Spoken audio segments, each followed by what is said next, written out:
माझं नाव ज्ञानेश्वर देवेंद्र कचाले, राहणार तुलंगा बुद्रुक, तालुका पातूर, जिल्हा अकोला. मी KTM चंदा या वाहनाची दरवर्षी माझ्या शेतामध्ये लागवड करत आहे. मला ही व्हेरायटी खूप छान वाटली आणि ॲव्हरेज पण चांगला आहे त्या सोयाबीनचा. कब से खेती कर रहे हैं?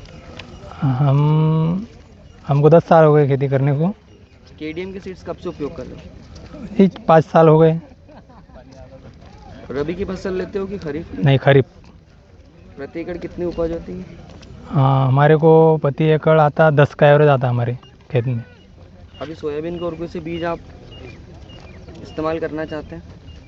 अभी इसका ये KTM चंदा है हमारी तरफ, वो अच्छा आता. हम वही हर साल लगाते हैं.